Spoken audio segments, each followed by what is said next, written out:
Good morning. Thanks for being here today, and we welcome you all. My name is Foster Perry, and on behalf of the congregation, welcome to the Unitarian Universalist Church of Huntsville. We acknowledge that we are on the traditional territory of Native tribes, whether you joined us online or you are here in our sanctuary. We are glad to have you with us at this sacred time. Before I continue, I want to remind you that today is Elizabeth I's birthday, who stands as a wonderful model and inspiration for strong women everywhere. And I should know, because I have 4 sisters like that. Our congregation is served by another strong woman, the Reverend Jamie Simon, who is available for pastoral care and to answer questions about Unitarian Universalism. She may be reached at minister@uuch.org. That's minister@uuch.org. If you are a newcomer, please sign our guest book in the foyer, and that's the main entrance to the church. To receive, and you'll receive our weekly email newsletter. Also, please take a moment to silence your electronic devices. That would be like cell phones, iPads, and such. If you have a joy, sorrow, or important milestone that you would like shared during the circle of candles and included in the pastoral prayer, please write it on one of these white cards. That should be in front of you, behind on the back side of the pew. And write it in one of the white cards found in the hymnal rack, and place it in the offering basket when we get to that part of the service. For community news and events, check our email newsletter, website, and the paper insert in your order of service.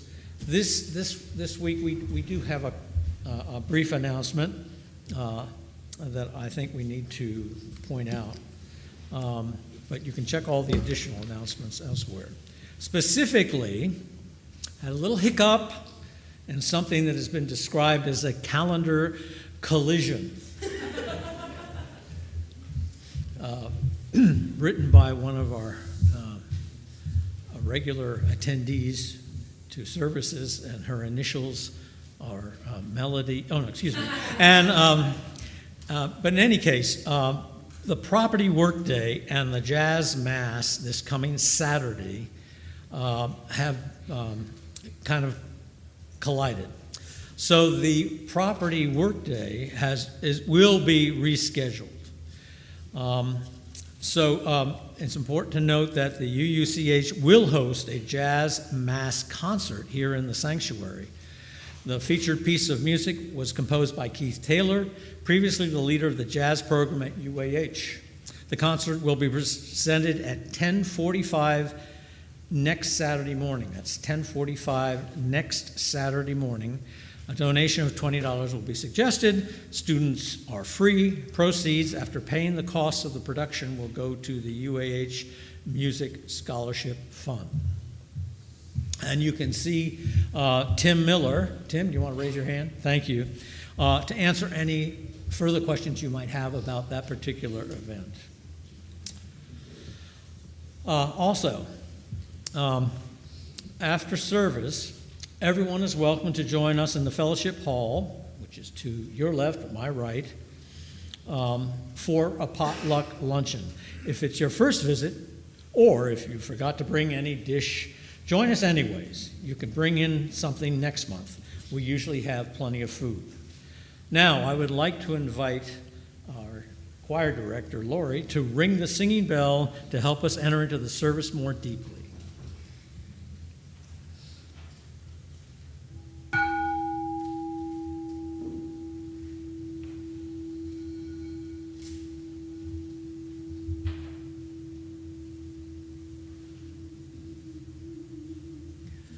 Having gathered and shared quest for meaning and purpose, let us light our chalice with these words. We gather this hour as people of faith, with joys and sorrows, gifts and needs. We light this beacon of hope, sign of our quest for truth and meaning. In celebration of life, we all share together. And now, to help center yourself and quiet your mind, we will have our music for centering, followed by our thread song.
We have a new thread song this morning.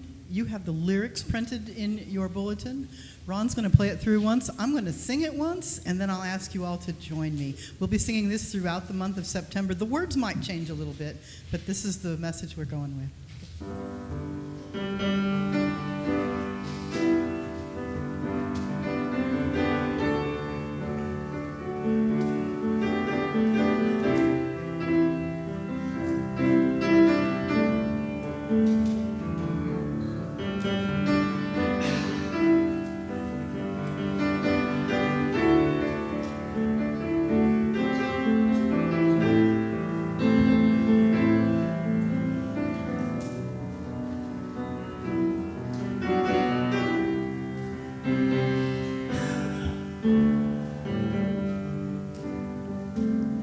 The tide is rising, and so are we.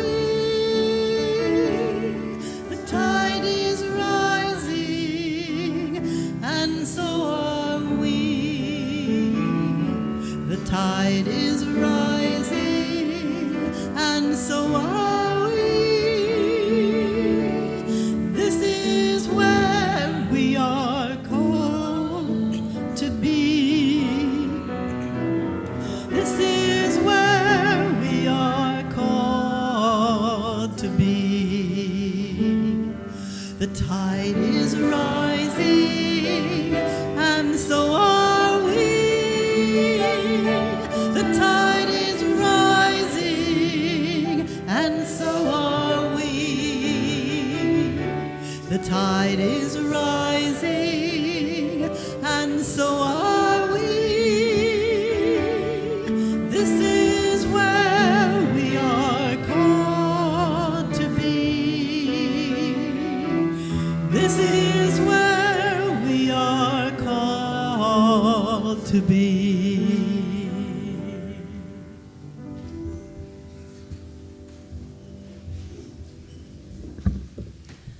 Good morning, friends.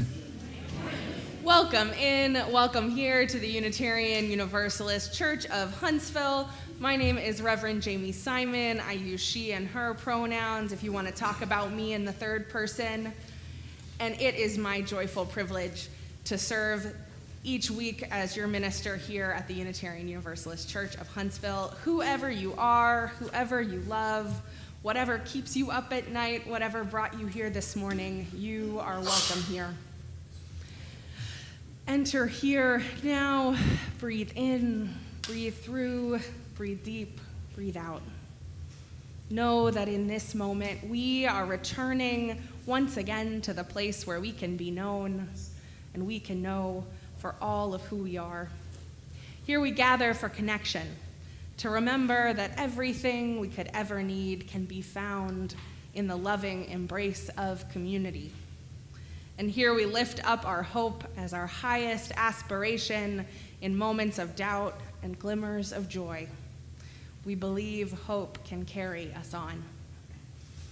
In that spirit, I invite you into worship with us today.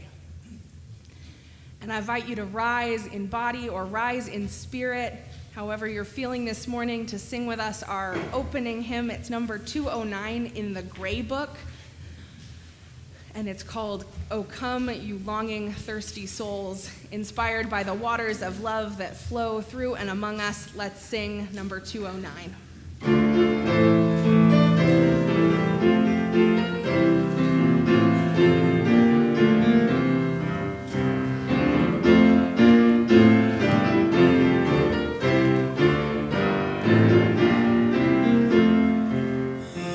Oh, come you longing, thirsty souls, drink freely from the spring. And come you weary,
After our first hymn, it is our tradition in this community to sing our doxology, which is on the blue sheet, and then speak together our words of aspiration. And when we speak those words of aspiration, we will turn toward the center aisle and toward one another to speak those words as words of promise in community. Let's sing.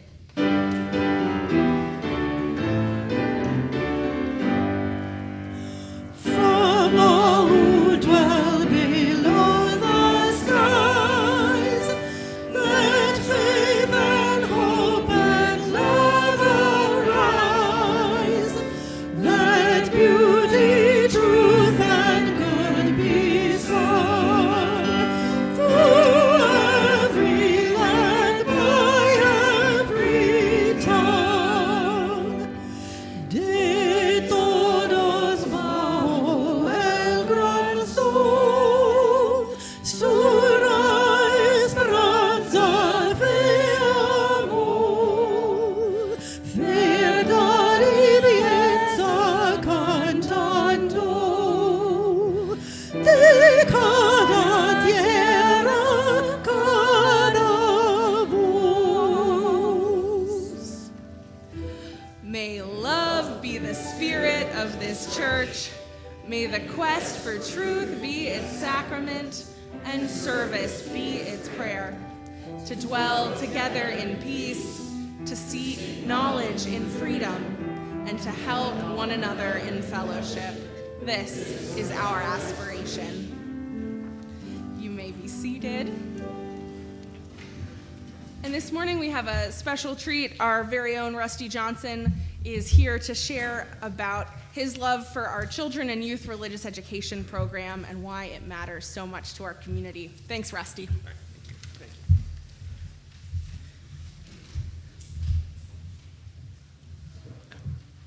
Thank you, Rev. Jamie. Oh, there we go.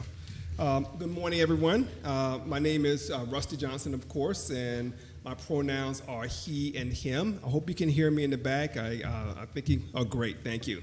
On behalf of the CYRE Committee and the Director of Religious Education, I want to talk about serving as a volunteer in our youth education program. I serve in our program where I get the joy of teaching the youth session. I want to share a little bit about what that experience has meant to me and invite you to consider joining us in this deeply rewarding work. My service for CYRE springs from the same impetus that brought me here to UUCH, which principally reflects my spiritual journey. As many of you know, I grew up in a Baptist church in the South, but when I went off to college, I gained some insights into aspects of my religious upbringing that consistently troubled me. Then I came across a Buddhist text that instantly crystallized the misgivings I had, and it launched me on another spiritual path. In the text, a student asked his spiritual guide, "Teacher, where will you go when you die?" And the teacher responded, "To hell, because that's where people will need me the most." And that profoundly resonated with me, and it helped to jettison the preoccupation with heaven and hell that was central to most of my religious upbringing. So I regularly practice Vipassana meditation, principally mindfulness and metta, but I nevertheless realized there are many paths to truth or revelation, so I continued to attend some churches and employed a Jefferson Bible type approach to sermons and teachings in those places. That suited me fine until I became concerned about whether those teachings aligned with the values I wanted to inculcate and reinforce in my children. And that's what led us here to this wonderful community, which shares the values and ethics we follow in my family's spiritual path. Our church calls itself a welcoming congregation, and I've found that to be profoundly true, not just in our services, but in the warmth of our members, the depth of our engagement, and the way we nurture spiritual and ethical growth in our children.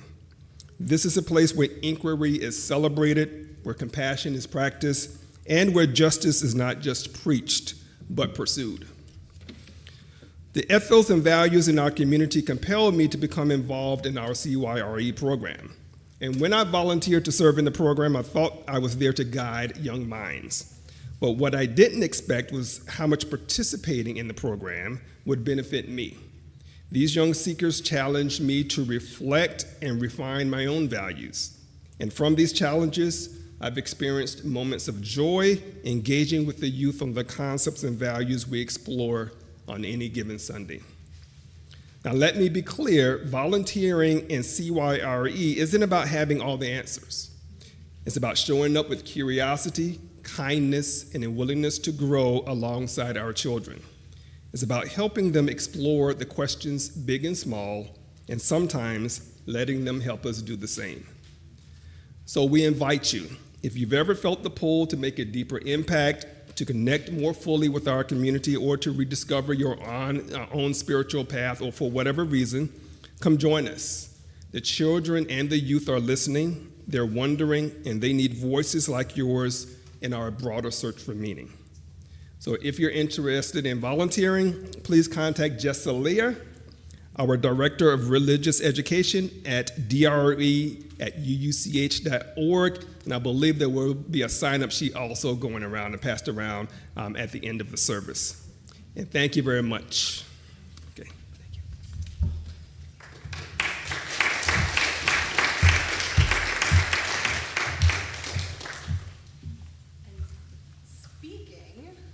Speaking of those children and youth that we love and celebrate so much here in our community, it's time for our story for all ages, and so if our children and youth want to come forward to hang out with us for a few minutes, you are so invited to do so.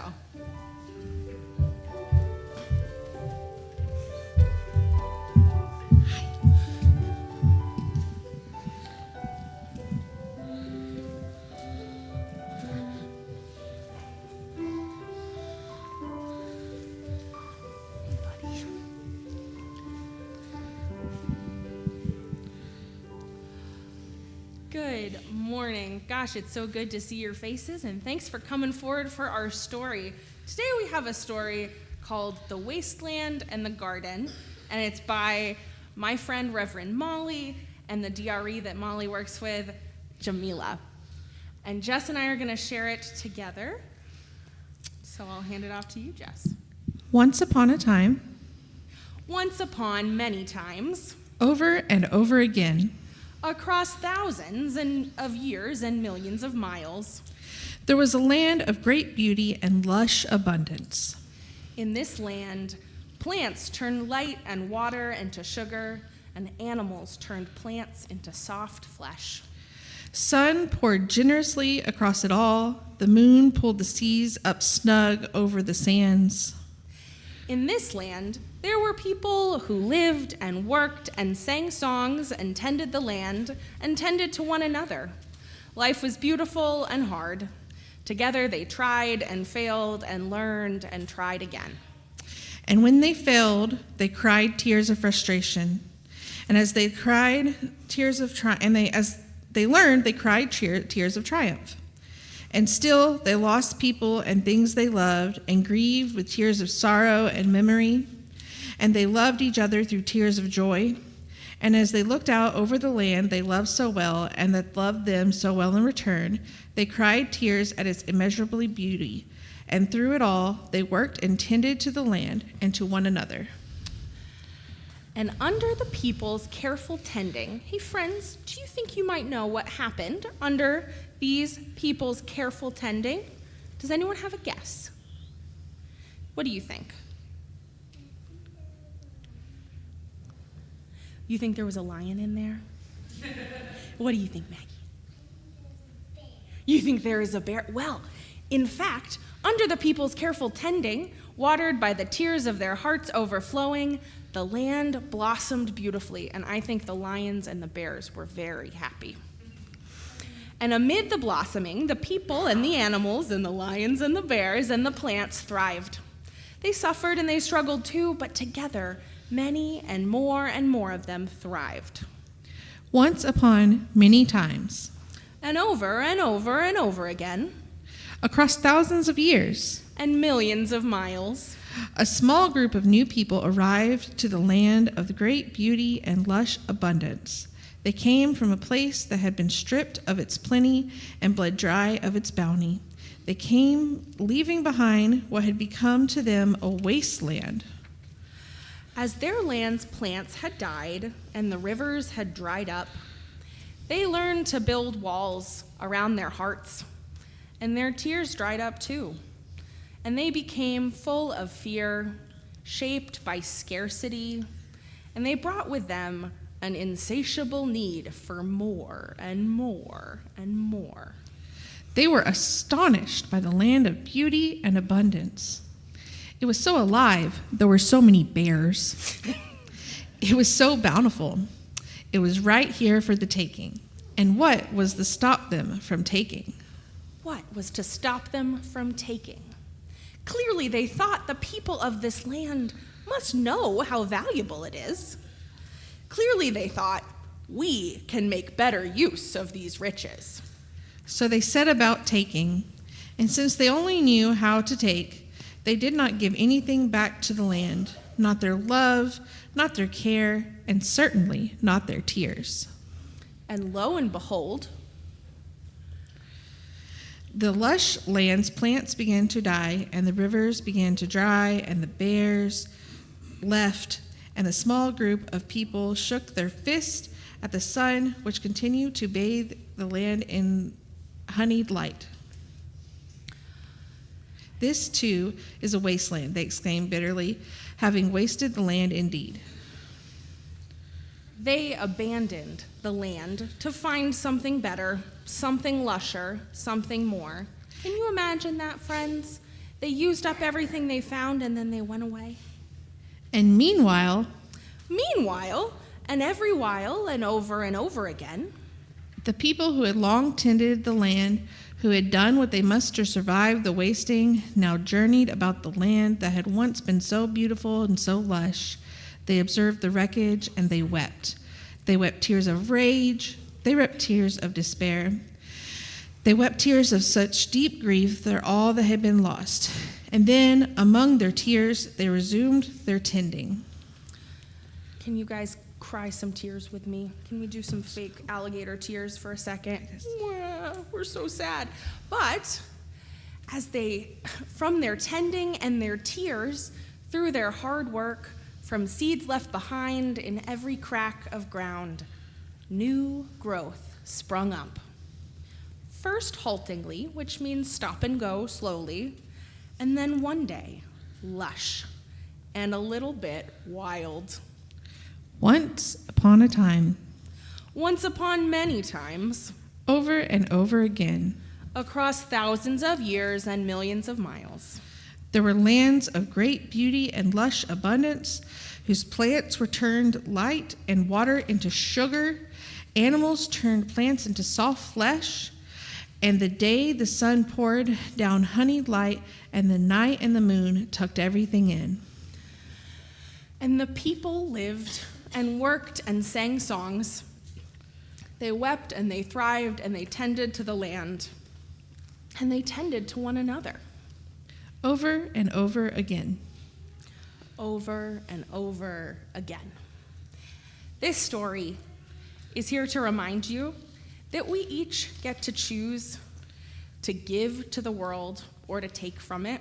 In our story, that second group of people decided they were going to take from it, right? And did it seem like maybe they took too much? Yeah. Sometimes if you take too much, there's not enough left for everyone. So the lesson we can take from this is that we want to live in harmony with the bears and the lions and the plants and the people that call this beautiful planet home. And I hope you can hold on to that lesson for a while as you go back to your seats, because this is one of our all ages services. So you can go back with your families, or if you need to go to the nursery, nursery's open too.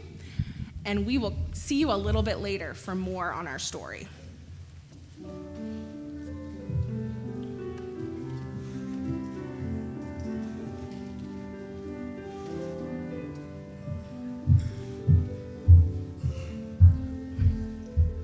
Offertory.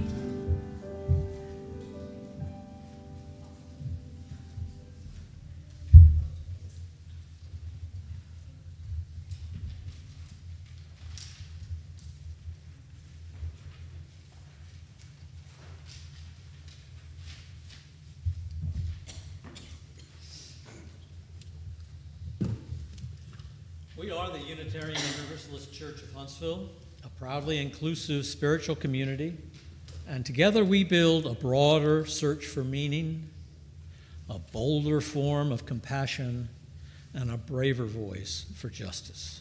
At this time, we invite you to support our mission with a monetary contribution. You may donate online using the QR code on your order of service, or you may put cash or a check donation in the offering baskets. Also, don't forget the completed Circle of Candles card. That's that little white card, if you have filled one out, and it should be placed into the offering baskets. You are also invited to come forward during this time and quietly drop a stone into the bowl of water here next to the ramp. That's over here, to your right, my left. And do so in honor or memory of what you hold in your heart. With gratitude, we now receive the offering.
Friends, will you join me now for our time of meditation, reflection, and prayer, where we share with one another what is on our hearts and hold each other in compassion and joy.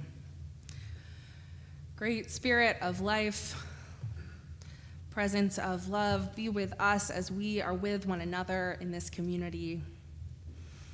Help us to hold joys and sorrows in care. Pam and Brad Korb are proud to share that their daughter, Sarah, dusted off her clarinet that hadn't been played for 5 years and was accepted into the Princeton Symphonia this week. She's looking forward to this creative break to help her make it through 4 more years of chemistry grad school. Congratulations, Sarah.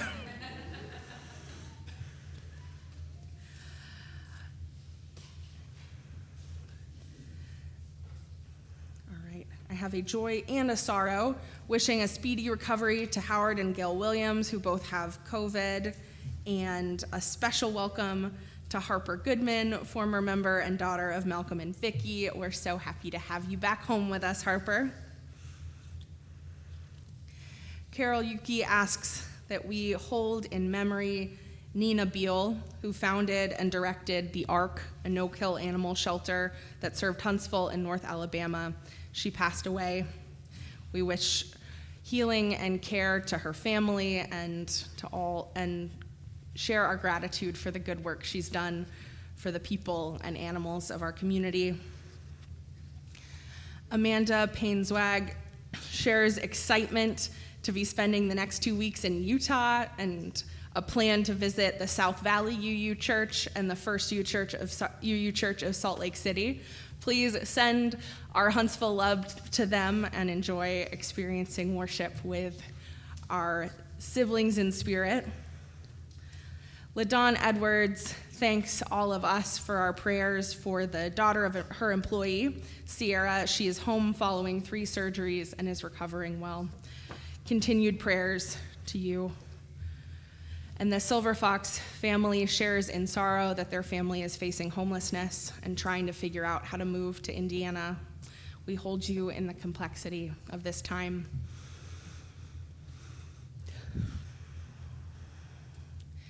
In this space, we can hold it all. We can lift in love the joys and celebrations, those momentary moments of magic that make our lives bright and vibrant, and we hold too the pain and sorrow in our world.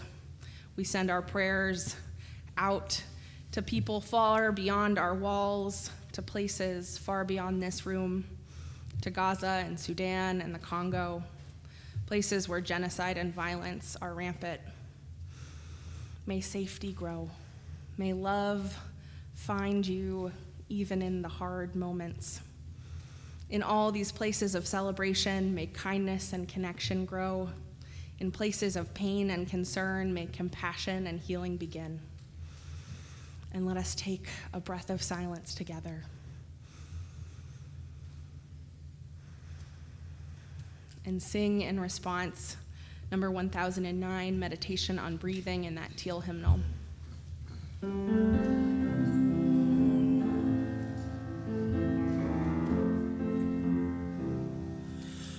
When I breathe in, I'll breathe in peace. When I breathe out, I'll breathe out love. When I breathe in,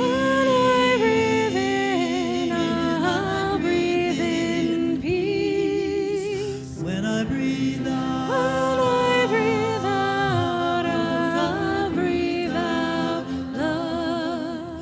when I breathe in, I breathe in out. When I breathe out, I breathe out.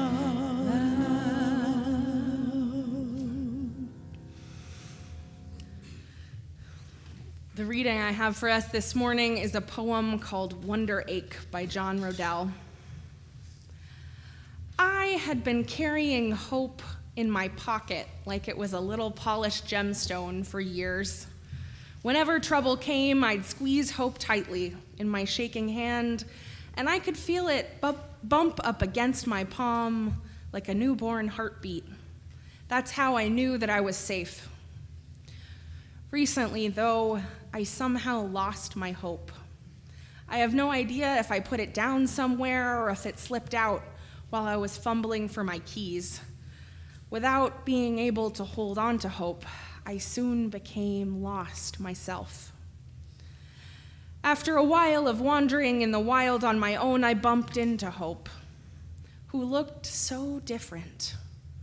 Hope was no longer a little gemstone that I could fit in my pants pocket. Hope was now a wide stream cutting through the woods. I thought I lost you, I admonished the river. and the river grabbed a couple of rainbow trout and used them to smile at me. Lost me, the water babbled. That's impossible. Well, one minute I was holding on to you, and the next you were gone. I needed to change forms, Hope replied. Why, I asked. Because you've been carrying me for so long that I decided we should try something different. What's that? I thought I would take a turn carrying you for a bit. The river rose up around me and pulled me gently onto my back. I was floating. I didn't realize how exhausted I was until the river held me, and hope carried me, and hope carried me, and hope carried me. Now, whenever trouble comes, I just spread my arms open and let hope wrap me up in her slow water, and I can still feel it pulse against me like a newborn heartbeat. That's how I know that I'm safe again.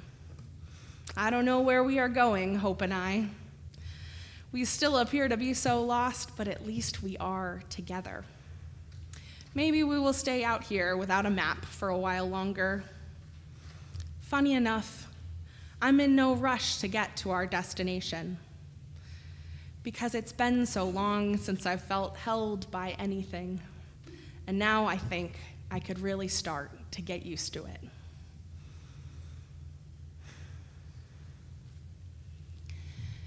Friends, is hope the pebble in our pocket? Is hope the river carrying me gently toward whatever still may come? Is hope still worth holding on to in this time of grave uncertainty?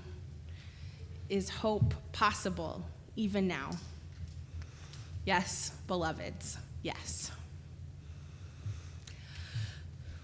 Hope isn't easy to hold on to in these trying times. Just this week, we watched in horror as leaders charged with protecting our public health work to limit access to life-saving and health-saving vaccines. Our leaders are working to protect powerful perpetrators of abuse. We're watching our trans community face more and more discrimination and threats to their constitutional rights. Those elected to represent us are refusing to even have conversations, to hear our needs and concerns, much less take action. And genocide continues around the world, our country funding intentional starvation and death of innocent children and adults. Where did hope go? It must have fallen out somewhere as I fumbled with my keys. And yet, I look around and see that everywhere there is wasteland, there are people waiting in the wings to heal and be healed. Undeterred by the powers of empire, there are helpers and healers, advocates and agitators watering the ground and building resistance. You, my friends, are watering the grounds of our beautiful wasteland with tears of love and healing and resistance. And seeing that, I feel held by hope once more. This is the Sunday we call Ingathering.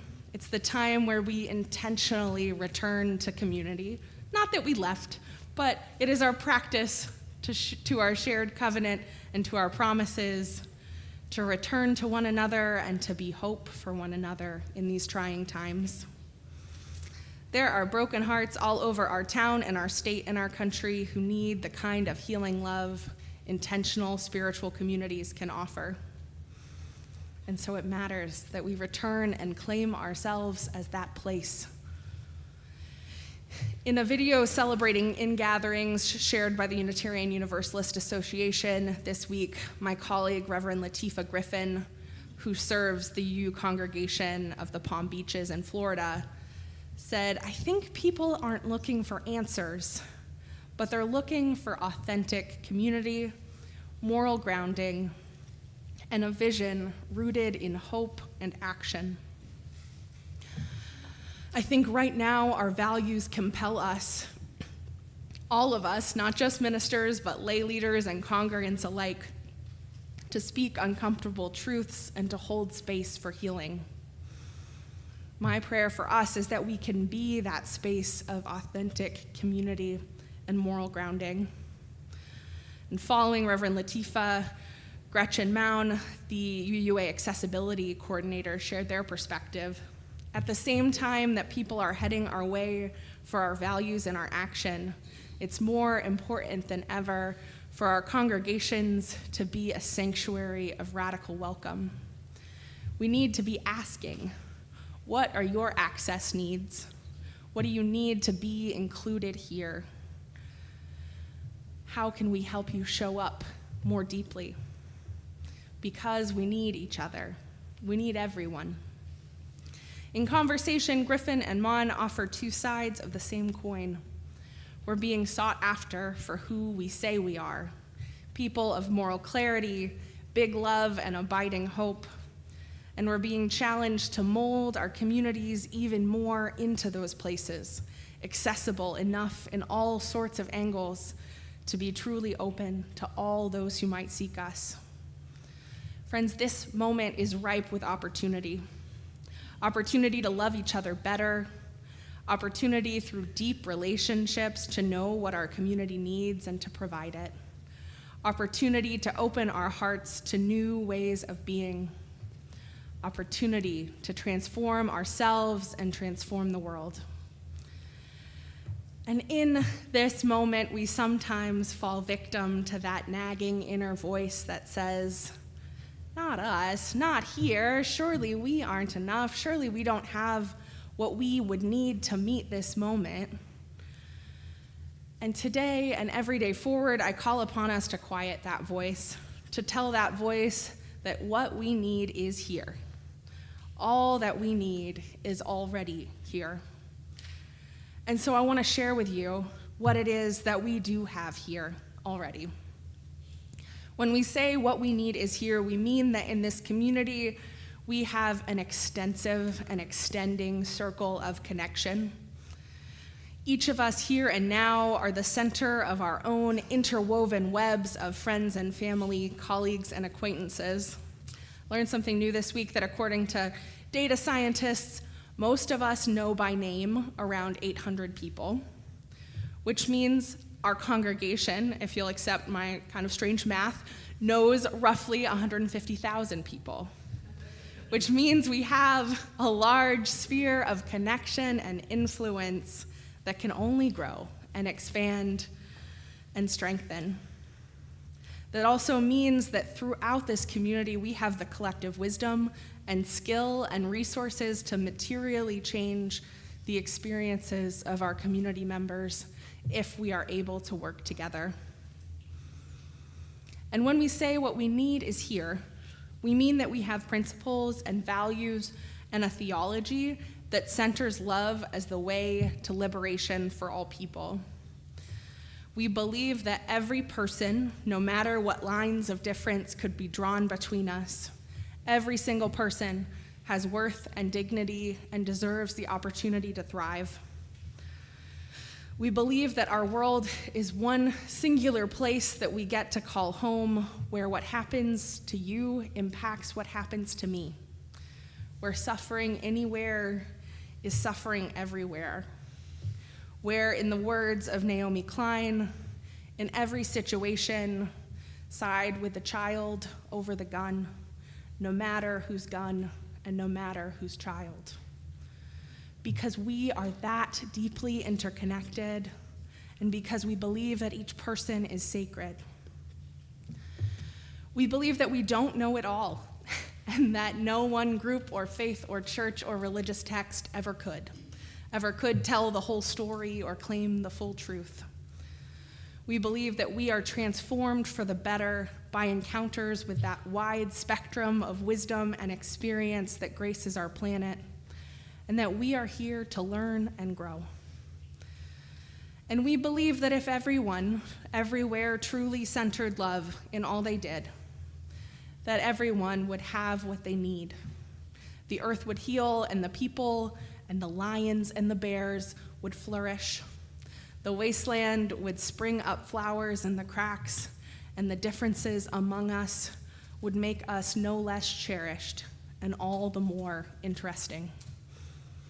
When we say what we need is here, we mean that we have our connections and we have our deeply held beliefs. And finally, we have the will to be gardeners of this place. All around us, the earth is crying out, and the powers of violence and cynicism that have leached deep into our foundations are being laid bare. Yet here we have people with the will to keep trying.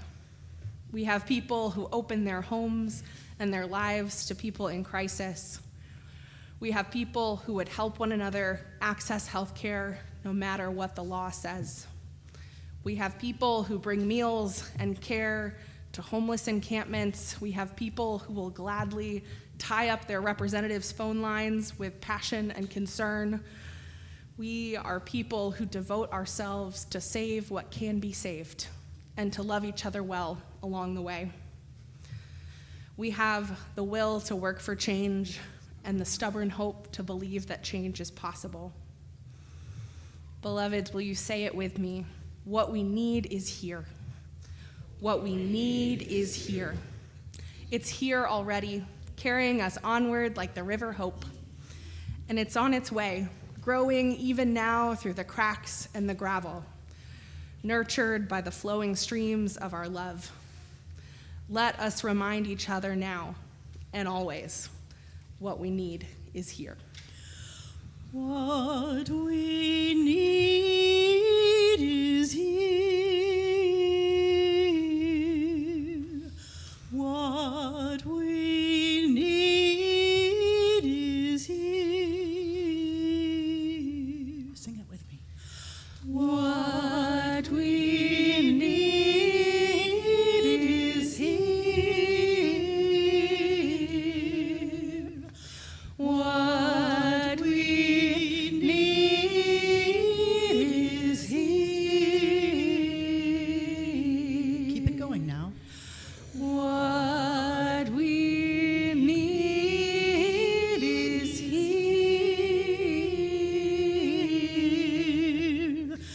What we need is here. Can you add some harmony? What we need is here.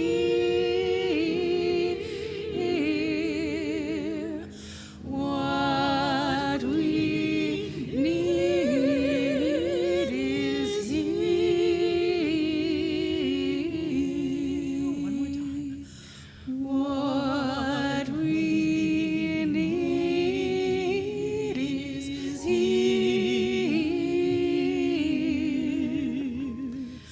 What we need is here.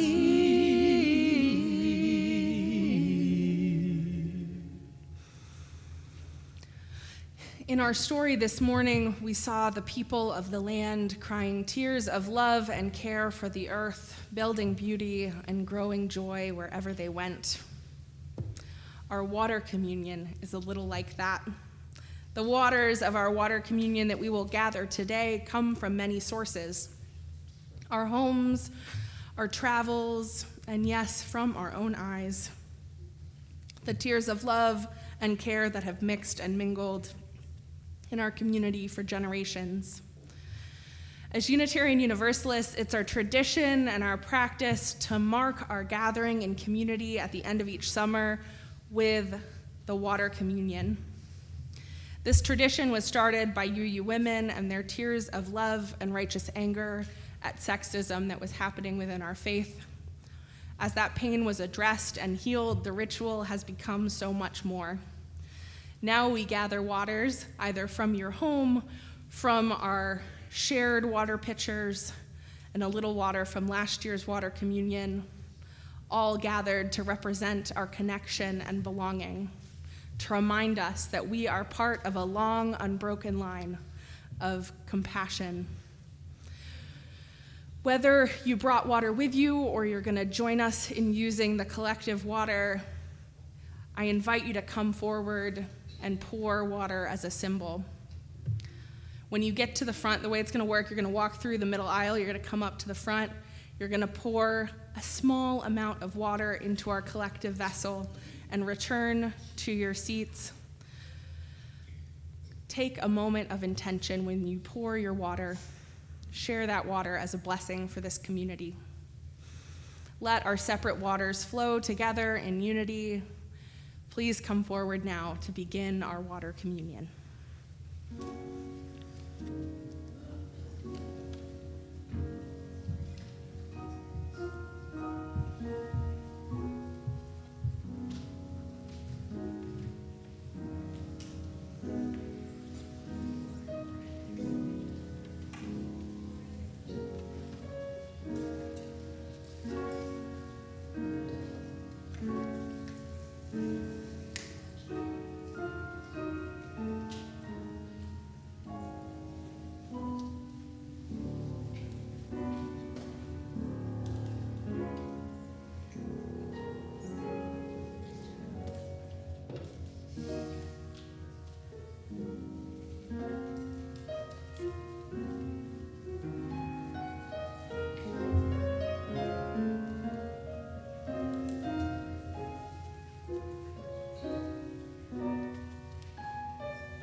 We are a people who choose to let our tears water the gardens of our community. We are a people who strive to live in ways that build resilience and abundance all around us. May these mingled waters remind us that we are always connected. And may they grow love and hope and joy all around us.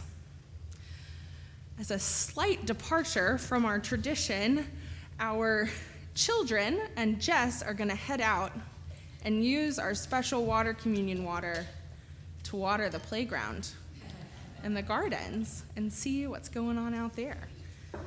So these are good to send out with anyone who's feeling wiggly and wants to go help water our community.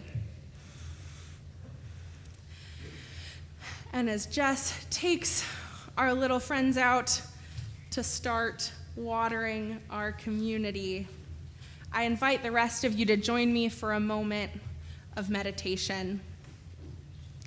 Planting yourself on the ground, allowing your breath to deepen, closing your eyes if that feels good.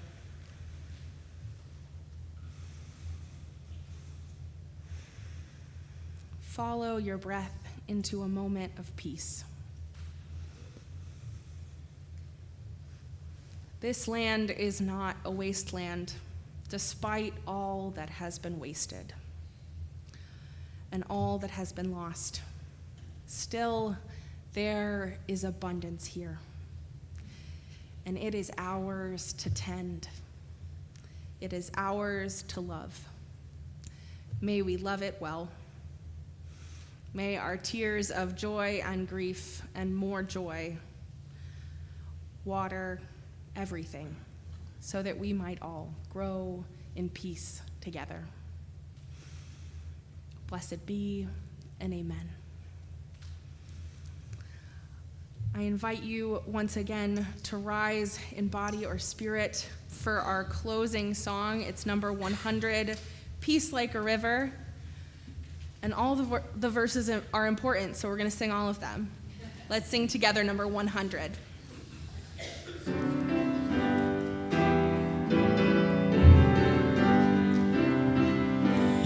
I've got peace like a river. I've got peace like a river. I've got peace like a river in my soul. I've got peace like a river. I've got peace like a river. I've got peace like a river in my soul. I've got joy like a fountain. I've got joy like a fountain. I've got joy like a fountain in my soul. I've got joy like a fountain. I've got joy like a fountain. I've got joy like a fountain in my soul. I've got love like an ocean. I've got love like an ocean. I've got love like an ocean in my soul. I've got love like an ocean. I've got love like an ocean. I've got love like an ocean in my soul. Like an arrow. I've got pain like an arrow. I've got pain like an arrow. I've got pain like an arrow in my soul. I've got pain like an arrow. I've got pain like an arrow. I've got pain like an arrow in my soul. Tears like the raindrops. I've got tears like the raindrops. I've got tears like the raindrops. I've got tears like the raindrops in my soul. I've got tears like the raindrops. I've got tears like the raindrops. I've got tears like the raindrops in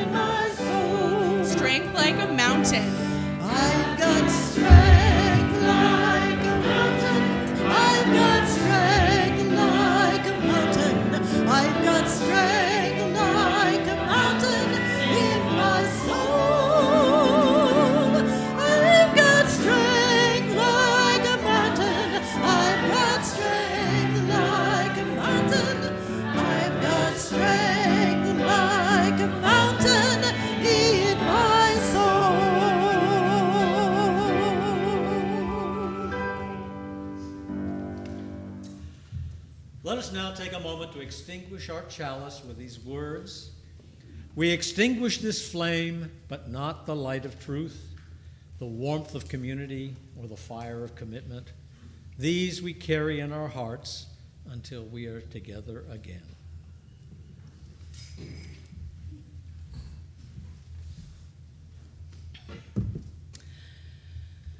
All right, sorry about that. Friends, our worship service now comes to a close. Thank you for joining us today. I will be at the back of the sanctuary to greet you, but you want to go this way because we have Potluck Sunday. And as you said, everyone is welcome, especially if you forgot. Definitely come and enjoy a meal with us anyways. Now I'll invite us to leave this time with these parting words from Reverend Amy Zucker Morgenstern. May all our hours together be as blessed as this one. May it be blessed by open-hearted sharing, by the wisdom of the earth and wild places, by learning from one another and making beautiful harmonies together. And may we greet everyone we encounter with acceptance and grateful kinship until we are together again. Amen. Blessed be. Go in peace, and let's go out singing our rite of community. 1039, Be Thou With Us.